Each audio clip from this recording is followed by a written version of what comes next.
Welcome into another episode of the Bobcast, your Frostburg State Athletics weekly update. Fielder Dennis with head coach Dale Louie, indoor track and field season coach. And let's jump right into it. What did you think of your team's performance this past week at WVU? Pretty decent, considering we are coming off of our long break. Haven't competed since second Saturday in December, and you're always kind of curious. All right, what did they do over break? Yeah. We looked at that meet as an assessment kind of meet more than anything else. Coach, senior Shamar Nelson won both of his individual events. What growth have you seen from him? I know it's early, but through him this season specifically. Well, Shamar's been one of those athletes that you just really admire because he's a hard worker.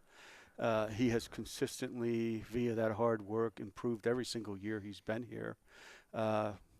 We joke about the fact that when he first came here, his flexibility was such that maybe his fingertips hit his knees when he bent over. We're beyond that.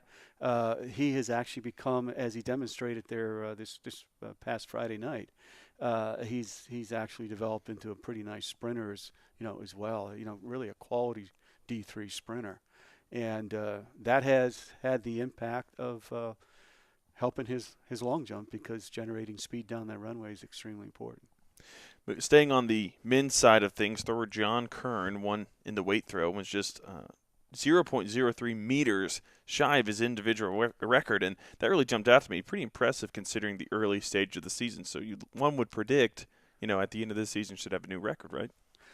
Well, he opened the year with that new school record, and so it was nice again coming off a break to see that he was that close to what he threw there at Marietta in December, which was a school record, and that also indicates some consistency. So that's a good indicator that his technique is relatively solid.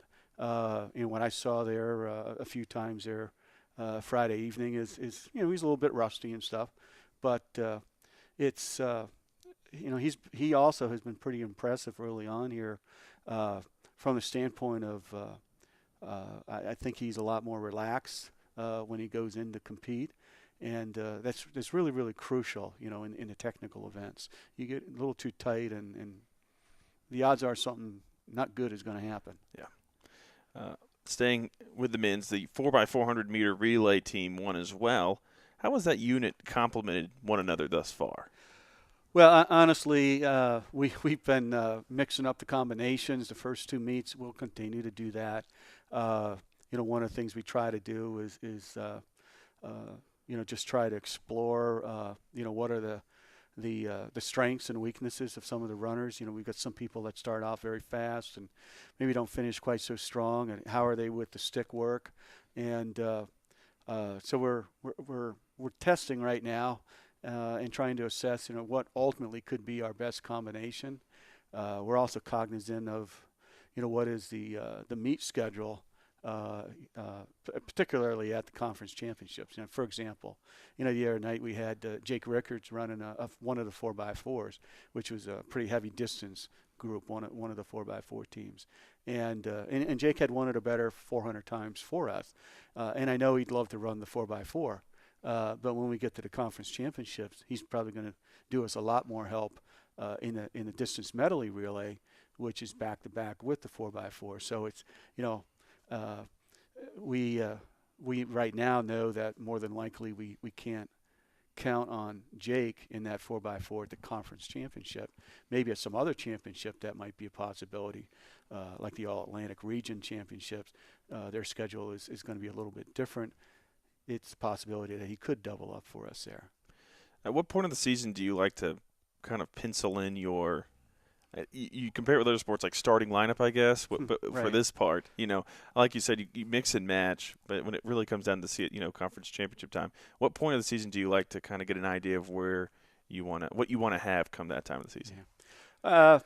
In an ideal world, probably about 2 weeks out, we would like to probably get those teams together and have them go at it. The difficulty with our indoor schedule is that it's just a meet setup, and when we have meets, when we don't have meets, and so it's a little easier to do that outdoors than it is, indoors. But usually about 2 weeks out, we'll try to do that. That way, if we have a meet the week before the championships, then we as coaches have to decide, all right, what do we want to do this week? How hard do we want to push some of these people? We certainly want them fresh and healthy for the championships. Moving to the women's side, the women's team, Ollie Van Wee finished second in the throw. What have you liked about her early success this season? Well, she's and this carries over from last year. Been probably more consistent in the weight throw than the shot. She's got a lot of potential in both of those events. I think sometimes that's the thing in technical events that gets in the way of greater performance. They know they're almost there. They know they're capable of doing it. Can they relax at the same time, put the energy and technique into it? And Holly's really struggled on the shot put side of things in that regard, and probably got a little bit more work to do on that side than with the weight throw. Sophomore Madison Watson and first-year Cameron Blake both finished top 5 in their individual events. Are you encouraged by what you've seen from two of the younger athletes on the women's side? Yeah, Maddie came in last year, and we knew that she could help us out, but she really, I think exceeded even her own expectations of what she did, because she just literally kept getting better every single week, and became a really, really important part of our relay teams that were among the top 15 in the country last year. And so we're hoping that she continues to step it up, obviously, because we lost two very good runners in Destiny Logan and Kayla Truesdale. But we think that given some time that we can put together a 4x4 team that could approach the times of last year. And Maddie's essential to that, and Cameron's new to us, and she's is somebody coming back from some major injuries from late in her high school career, and she is a transfer, didn't compete last year, and so we're still working with that leg, and we were very pleased Friday evening that we got 2 400s out of her, because it has been a work in progress, and a little bit of confidence on her part that that leg is okay. If she can get back to what she was doing in high school, we definitely got a hopping relay team going. I know you spoke about this last week with Andy about the complexity of having a meet at an event like WVU, but what do you like about going into those situations with so many teams, and just kind of like in cross country, like we talk about, just to kind of measure yourself up against some schools? Is that similar here? Yeah, definitely. Very, very, very, very, very true.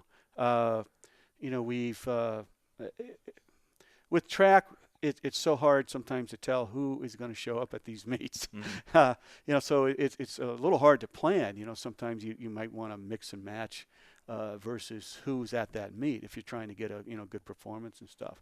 So it's a little difficult, but we have so far this year had more competition and higher quality competition than we typically have had at this stage of most of our years. So, we're holding our own, and so I think that bodes well. And we have a long ways to go. We're nowhere near the shape that we need to be in, or really should be in at this stage of the game. In my opinion, that's a coach talking. Mm-hmm. But we're getting there. We've got a good attitude across the board, this year, and that's been impressive. To myself as the only coach that's really been around for a period of years here. This Saturday, you're on the road to the Orange and Maroon Classic at Susquehanna University in Selins Grove, Pennsylvania. So what can you tell me about this weekend's event? Good facility, excellent surface. Our people look forward to going up there and competing. There's always good competition in all of the events. It's very, very deep competition. Again, we'll see D3s. We'll see some good D3s. We'll see some very good D2s most likely, and usually there's some D1s that come on over and compete as well. So the challenge at Susquehanna sometimes is keeping your head in the meet because it can be kind of long. So, you might be sitting there about 3.5, 4 hours before it's your time. So you really have to keep your head in it and stuff. And some people do that better than others. And going back to a little bit of the earlier topic here, again, as coaches, it's something we're kind of looking at with some of our new people. What do we have to work on in that regard, if anything? Coach Dale Louie, as always, we appreciate the time, and thank you so much for speaking with us. Good luck this weekend. Thank you very much. Back here on the Bobcast, Fielder Dennis with Coach Kerry Saunders. Coach, tough week this past week, 0-2 in CAC play, but what positives can you take from these last two matchups? It was a really tough week for us. Both playing two teams, one on the road, which is a bear of a trip down to Southern Virginia, and the other one here at home against 17th ranked team in the nation. That's a big week. The positives that you can take out from this is that we've won at Southern Virginia. I think they've seen our worst. We didn't play very well. We didn't have that energy, that fire, that passion, and I think we saw them at a pretty high level for them. CNU that was a tough one for us. I think that was definitely both of them were very winnable. But positives are that the season keeps going. We're 2-2 in the conference, but it's so early. It's so early. We see both of those teams again and others that we haven't even seen yet. So we've just got to keep trusting the process and keep grinding it out in practice every day and getting more consistent in practice every day. Looking at the SVU game, you mentioned before about somewhat of your team's mentality. My question to you is, what, in your opinion, was the difference between the two teams? But you alluded to maybe the fire and energy was lacking. Yeah, we got out rebounded 51-30. You can't. Yeah. You can't hide that stat, and you can't hide that's effort and that's intensity. Rebounding is who wants it more. Every rebound's a 50-50 ball. So we talk about 50-50 balls and boxing out and getting those rebounds, but for us to get out rebounded like that when we are a pretty strong defensive minded team is not our play whatsoever. We just didn't have that bounce, that drive from top to bottom from our team. Yes, it's a long trip. Leaving at 11 o'clock in the morning, not getting back until 2 a.m. That's a long day. Mm-hmm. But you've got to find a way. You've got to get off the bus. You've got to be able to play. And we fell flat. Luckily, we lost by 5. And I'm talking about how flat we played, and that's a testament to how good we actually are. But we just have to believe that, and that's where we are right now. Rebounding is a key focus in the game, and one of the better rebounders in your team, Sydney Stotler, in both games was a pretty solid, reliable player and logged a lot of minutes until fouling out in the CNU game. She played basically the entire first half, 19 of the 20 possible minutes. What have you seen from her? What has she been doing that's really separated herself as of late?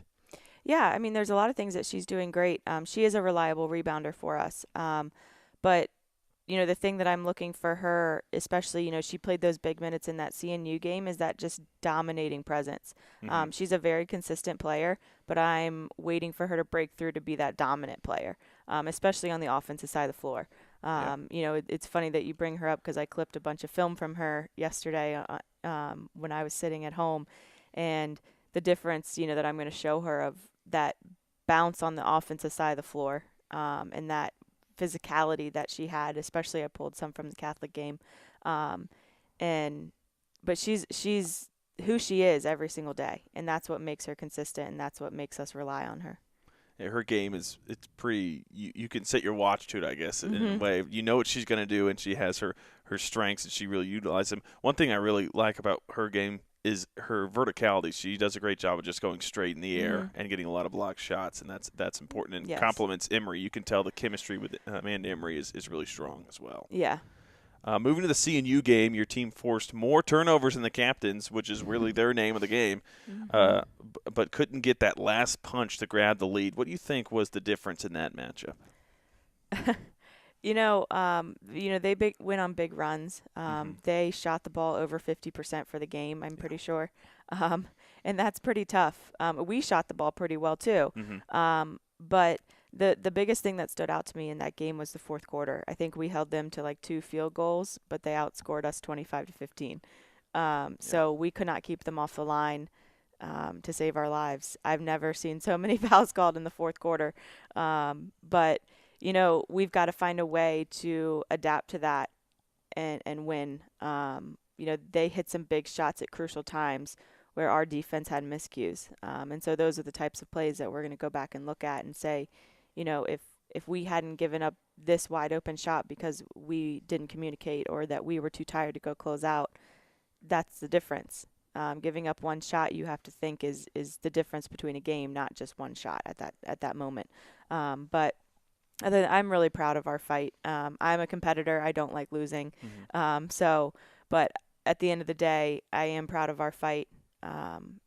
And there was a lot of things I felt like were against us down the stretch. But we've got to figure out a way to win. And if anything, it teaches us how to grow as a team. And it teaches us that we need a little bit more depth off the bench to be able to hang with those teams that just sub and sub and sub. And so we've got to find that next string of players this week in practice. Your team before the half won a 17-4 run, and it was really big. Got you right back into the game.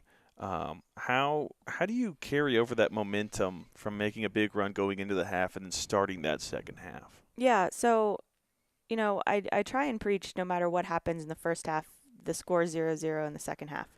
So you've got to come out with momentum, whether you just went on a 17-4 run or you just got outscored 17-4. Either way, you've got to come out with that same fire. And the biggest thing about halftime is what's working and what's not working. When we got away from what wasn't working, that's when things fell apart for us. But when we passed the ball through their press and kept the ball moving so fast that they couldn't keep up, that's when when we go on our runs.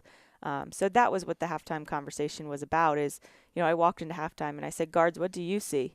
Tell me what you see first, because you guys are out there. Are you guys talking to each other? Are you guys communicating to each other? So a lot of learning at halftime from them, too, of what they see, because I need to get my team to start communicating to each other as well, not just relying on me. Talking to each other about what they see out there.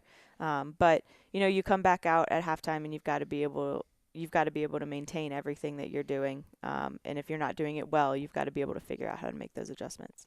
Victoria Diggs poured in 23 points, 4 made three-pointers.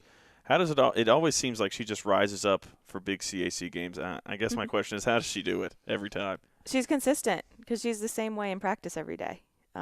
She takes shots in practice when she's open. She's constantly the same kid.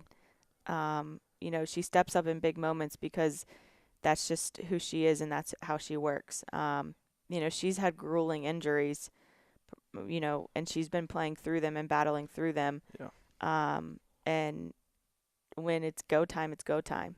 That's the type of player that she is, because she is the one that I'm trying to get her to rest more, and she's like, no, coach, I'm good. And, I'm trying to get her breaks when we can get her breaks. But she's a competitor. She doesn't like losing. She wants to win, and she's going to do anything that she can. And she uses that to her advantage, a day in and day out, especially in practice. So she's prepared for those big moments. This week, you take on Penn State Harrisburg and Salisbury. Penn State Harrisburg here at home, Salisbury on the road. What can you tell us about those two teams in the CAC play? No team in the CAC you can take lightly this year. Penn State Harrisburg, I'm pretty sure, just hit 13 threes against Salisbury or against York last week. So obviously that's a threat Closeouts for them. But they can also take you off the dribble. They are a team that has so much fight and so much grit in them that they can take anyone, any night. So we've got to prepare for that.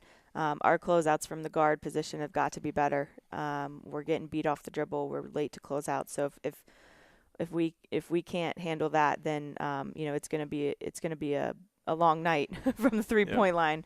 But we stick to our Frostburg principles and we're good. The Salisbury game, that's kind of somewhat a rivalry for us. It's on the road. It's down there. It's a tough environment to play in once again. But again, we've got to be ready to take a CAC road game. We've got to be able to get back on that bus and take a long trip and be ready to play on Saturday because they're going to be after us for sure.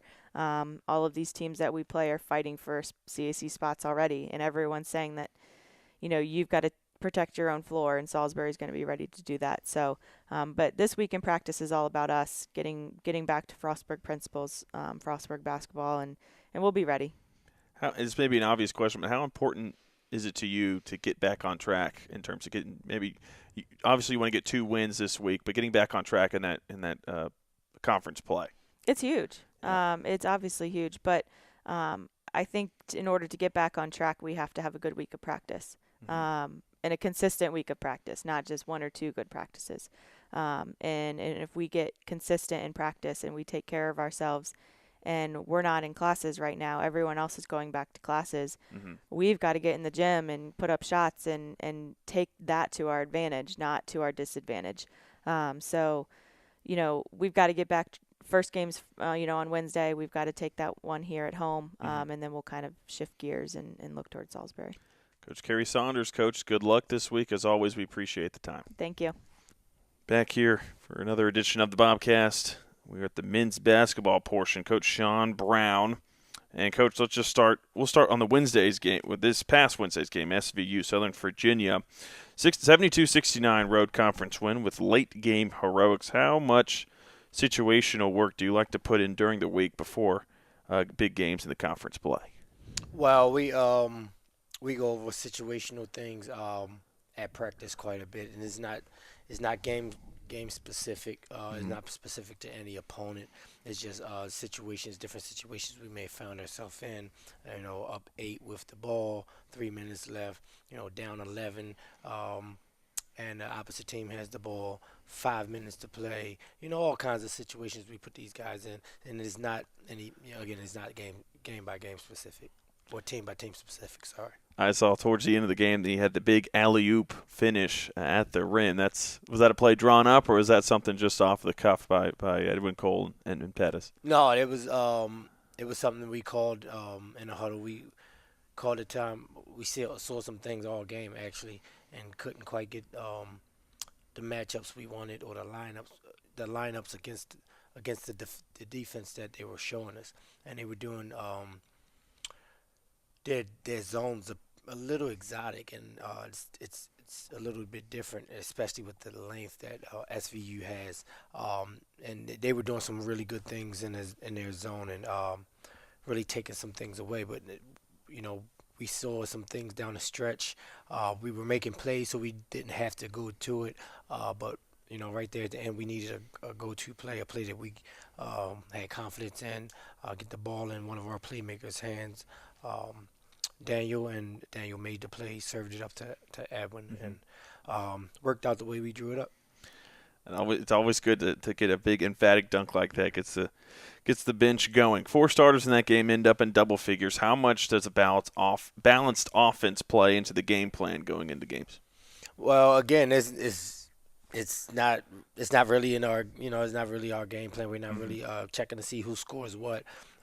We do want to get our playmakers the ball, and we do want to give them the green light and run things to get the ball in their hands and have them at an advantage.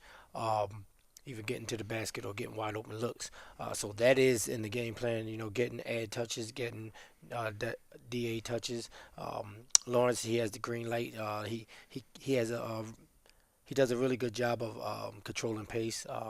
He got a good feel for the position, and as a leader of this team, that's a good thing. I feel like he's kind of ran out of gas a little bit. He's been gassing a little bit lately here. So we've been trying to find minutes to rest him, but he's a player, and those are 3 guys we want the ball in their hands now. And now Terry Kenner has started, to emerge as a scorer for us. So we've got guys who can put the ball in the hole. Edwin Cole was a CAC Player of the Week last week. Added 19 and 10 in the SVU matchup against the Knights. How much does his experience and success against the CAC help for your overall team, just as a culture, I guess? Well, Edwin just as well as Zachary and Lawrence and DA, those guys have played. They've started multiple games. I think all of those guys have started over 50 games, and since they've been in college. Yep. So they all have experience with the CAC. Edwin, 3 years in a row. I think he had a few starts in his freshman year, so he's a 4-year starter. So it is an advantage. He know these guys coming in before we even come to him with the scout and show them film. He knows what player tendencies. He knows what these guys want to do. He knows how they want to defend them. So that plays a big part in his success. Second game of the week was a loss to CNU, the first home loss of the season. Just to compare these two games, what did you see differently in the matchup versus the Captains as opposed to the playing the Knights of SVU? Well, Christopher Newport's a very, very tough and gritty team. Mm-hmm. They've been there before. They're champions. Yeah. They won, if I'm not mistaken, they've won maybe 3 out of the last 5 CAC championships. They've been in the championship game 4 out of 5, if not 5 out of 5 of the last years. So they've been there. And then the 2 years prior to the 5 I'm talking about, they've been in the championship. So, these guys have been there. Some pedigree. They have pedigree. They have toughness. They're well coached. They have, in my opinion, between their coach and Coach Harney, they probably had the 2 best coaches in the CAC. But those guys are relentless. They're tough. They never die on screens. They try to get through every screen. They want every loose ball. They want every offensive rebound. They want every defensive rebound. And it's kind of how they're coached to play, and they do what they're coached to do. Dale Alexander finished with 16.6 boards. But he took a lot of contested mid-range jumpers, and you mentioned having players, giving them the green light is something you encourage. Is that something you want him to adjust, or an aspect of the game that you really like to emphasize for him specifically? Well, Daniel's still figuring it out, and he has a whole lot more to learn about this game. Mm-hmm. Right now, he has a great ability to stop on a dime, shoot the ball with, contest it and make contested shots. We don't want to take that away from him. We want to obviously teach him what a good shot is, what's a tough shot, or quote unquote bad shot. It's not a whole lot of bad shots for Daniel because he can hit tough shots. Mm-hmm. I like his pull up game. I definitely wouldn't take away from him. We would like to see him finish better when he gets to the basket, because he does get to the basket. Mm-hmm. He's just he's a little off balance, out of control every now and again. But he had some really nice finishes against SVU the other night down the stretch. He could finish in traffic. He gets hit a lot off balance. We'd like for him to play off of 2 feet a little more. But I don't mind Daniel taking that pull up. He can. I'd like to see him shoot it maybe 3-4 more times a game, to be honest with you. You can tell he's got spots on the floor that he really likes, the Yep. corner jumpers, baseline jumpers, and some moves. The elbow. Yeah, the elbow, Yep. and some dribble moves as well to get to the basket. But I guess would it be fair to compare him? He's kind of like Clay right now, and you can kind of mold him in a way that he's still figuring the game out, but you can kind of steer him in directions to kind of help solidify his game, I guess is the word I'm looking for. Is that fair? Absolutely. We are trying to steer him in a direction, but we want him to find his own way also. Yeah, exactly. That's when players become, that's when they become, great. When they can figure it out and they have confidence in their ability, where they can, be coached to make a play, and also they can make a play off script. That's when you're talking about championships, when you're talking about, hoisting a trophy at the end or putting rings on your finger, you got to have kids that can make plays, make plays off script. And we don't want to take that away from them. So, Absolutely. we'll continue to work with Daniel. We'll continue to give him confidence. We'll continue to coach him hard, and we'll continue to let him, figure it out as we're going through the season. This week, midweek matchup with Penn State Harrisburg. What should we expect to see from them come Wednesday here at home? Penn State Harrisburg, another tough opponent. There's not an easy one in the CAC. Mm-hmm. Coach Saunders just said the same thing last time. There's not an easy one in the CAC. I think they're coming in at 9-4, 1-2 in conference, maybe 1-3 if I'm not mistaken, one of the two. But they're tough. They're tough out. I'm expecting a really tough game, just as our last two was. This game could go either way. We need to defend better, definitely defend better. We need to keep our turnovers down because they're a team that really like to get up in you and really pressure the ball and make things hard for you while you're handling the ball. At least that's what I remember, and the little bit of film I've watched already on them. That's what they like to do. So we really got to protect the ball, have to take care of the ball, rebound the basketball because they're feisty. They're getting the offensive rebounds. They're flying around. So it should be a pretty interesting game Wednesday. Later in the week, you play Salisbury on the road, big game. A Seagulls team that is 13-2 overall and 3-1 in CSU play. How important is it, in your opinion, to establish your team's presence on the road? Well, we talk about that a lot. We talk about winning on the road. We talk about winning a lot, and that's one thing. That's something that that's something that I rarely do. I don't always talk about winning, but with this group, I found myself, and we find ourselves talking about winning a lot. I usually take the approach, you take care of all the little things, and the big things will take care of itself, winning. But we talk about winning a lot, on and off the court, winning attitudes. So winning against Salisbury would be big. It would establish, especially on the road. It'll establish us as one of the major players in the conference. Absolutely. And somebody to look forward to second semester coming down the stretch as we jockey for position. Winning on the road is hard. Winning is hard in college athletics, college pros, any upper level athletics. Winning is hard, and we talk to our guys about that all the time. Especially on the road, you got to be clean. You've got to know your responsibilities.